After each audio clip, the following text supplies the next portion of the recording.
everybody, how's it going? So today I'm playing a game called Pen and Paper.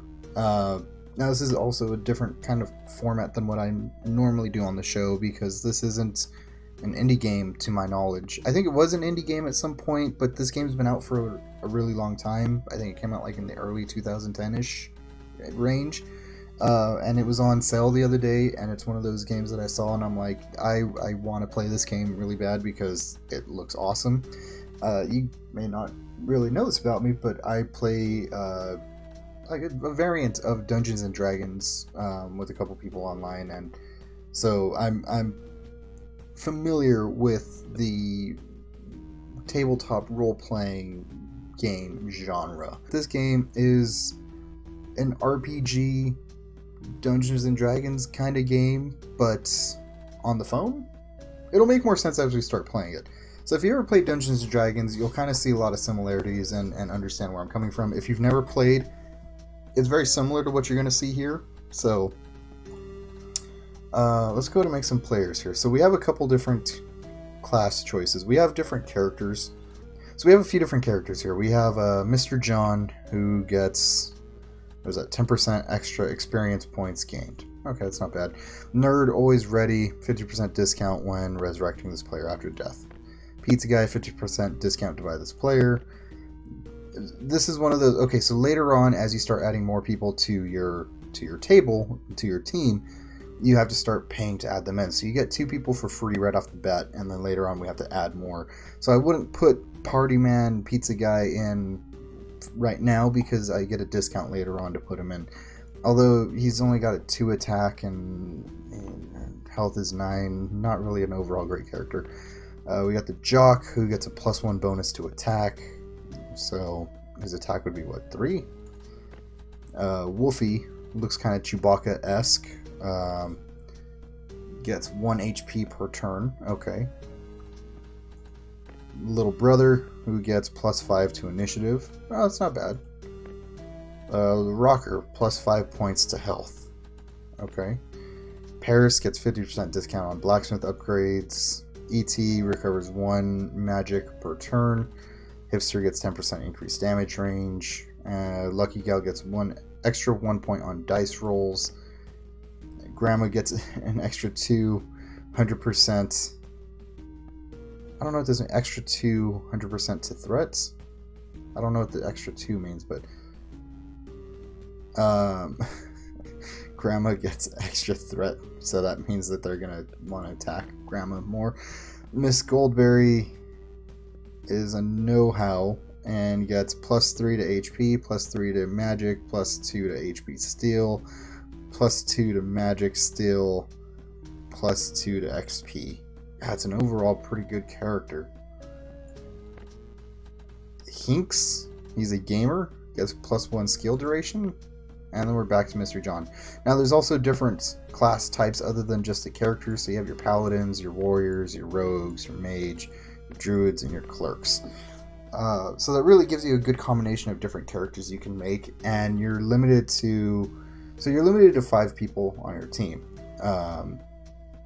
And you'll notice that there's 6 different classes here. So you're limited to 1 class per team, if that makes sense. So you can't have 2 paladins or an army of mages, 1 paladin, 1 mage, 1, whatever. So I feel like, who's going to be a good person to start with? Who's got some, okay, so the rogue's got some good attack. Who else here? Rogue's probably going to be a good starting one. And I feel like Rogue is going to be a good person to have Unquiet. It's +5 to initiative, +5 to health, 50% discount on blacksmiths, recover 1 magic, increase damage range, +1 bonus to attack. I think that might actually be a good a Jock Rogue. That might not actually be too bad. So let's add the Jock Rogue in, and let's see, who's the next person that we want to throw in here? I'm going to add in a mage. And ET seems like a good person for the mage because he gets 1 magic per turn. So let's go ahead and throw him in. And then as you see, I'm going to have to pay 10 coins, which coins you get later on just from playing the missions and whatnot. So let's go ahead and jump in. All character sheets are set up. Yes. It's Rock On. Rock On, come on, is this character from the future? Yeah, that's right. Extra experience points will be awarded to those who are role-playing. Okay. Before we start, you should know you can set the difficulty of this game by increasing and decreasing the amount of monsters you fight. The adventure begins now. As you wake up, you can hear the cold whispering of the wind. You can't remember anything that happened before. All you know is that you're a group of friends locked up in a tower prison for no reason at all, and everyone's calling you assassins. The rogue, I get. The mage, maybe not, but... While searching for a way out, you notice that the prison bars have been broken by some kind of magic. Let's get out of this place. As you leave the cell, you face some guards that are clearly unhappy to see you there.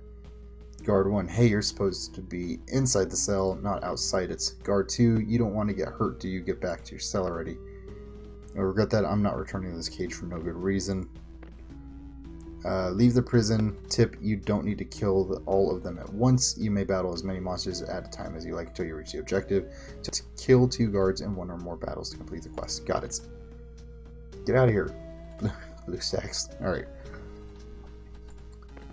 Okay, so we can add enemies in and make this as hard or as easy as we want this to be. So we only need to kill 2 of them, and 2 actually puts us right about the medium area. So, okay, so we can see now, like if you play Dungeons & Dragons or whichever variant or flavor of Dungeons & Dragons that you play, whenever you're in a battle, you have to roll for initiative, and that's what happened here. So these guys are 1 and 2 on the initiative order, and we're 3 and 4. So I currently don't have any magic or anything for these characters yet, which is fine. And I'm going to make everybody attack this guy. Actually, that may not have worked out in my favor, but whatever. We're already attacking him. Now, if there's one thing I've learned from playing Dungeons & Dragons is that you typically want to... Actually, any RPG. You typically want to focus on attacking one person at a time and taking them out, so that there's less people there to attack you. Let's rest real quick. There we go. Okay, let's kill something. That sounds about right. Sound the alarm. We have a situation on the 2nd floor. I think we should sneak past the next guards. Rolls dice. Nice roll. You sneak past the other guards while everyone is too busy looking for you. As you reach the... That's actually...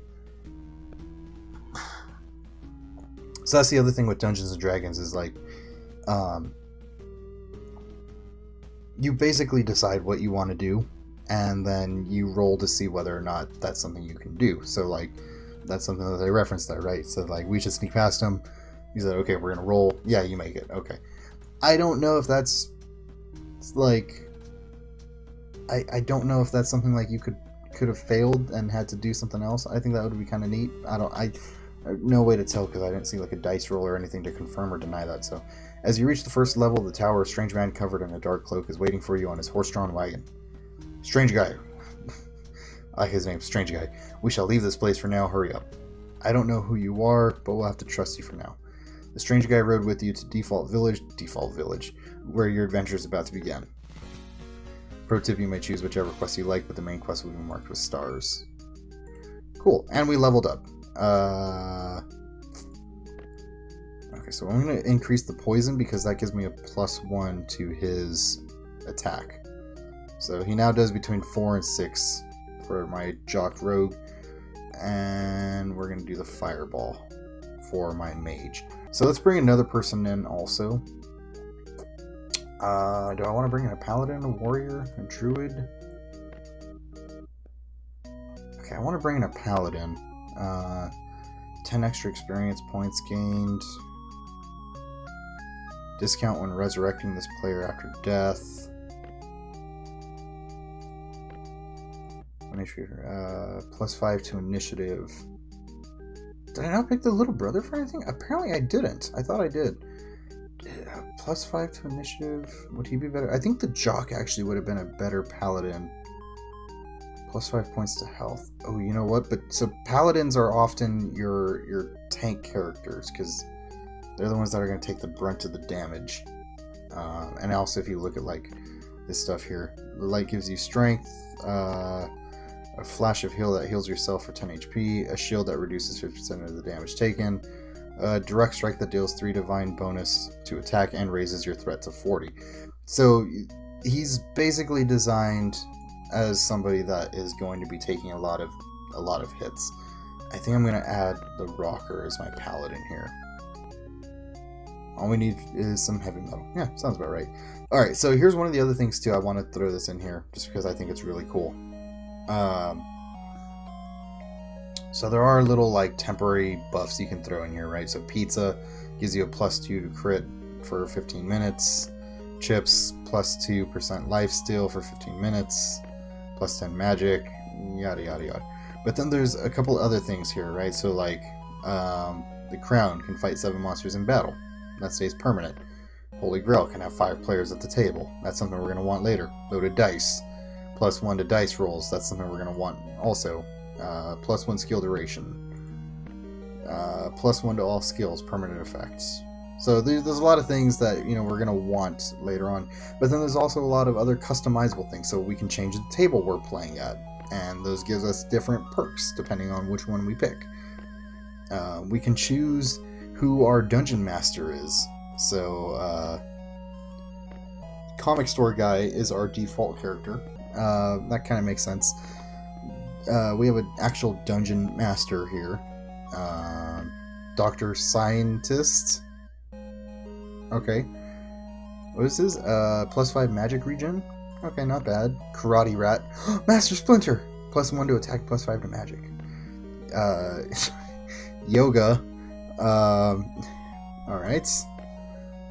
There's furniture we can throw in that gives us extra buffs that are permanent effects as well.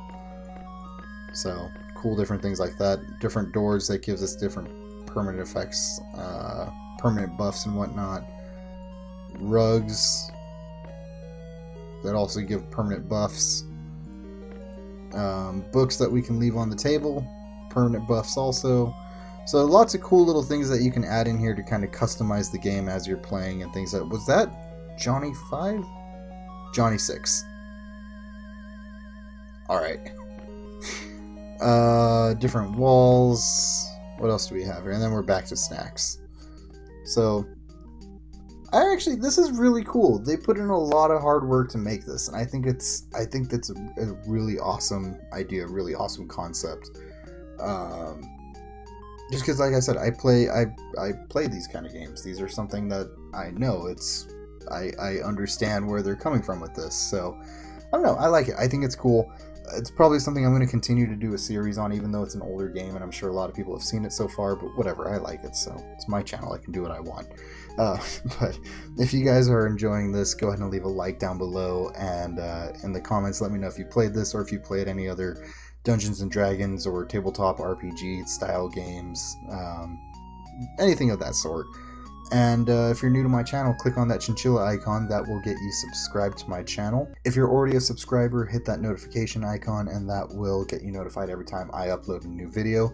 The video to the left is a video from my channel that I think you'll like. It should be something very similar to this. Well, maybe not too similar. I don't think I've ever played anything quite like this. Well, whatever. You know, you guys get the deal by now. The video to the right is a video that YouTube picked, so, you know, go ahead and click on one of those videos, and I will see you guys in the next video. God, I said video a lot there.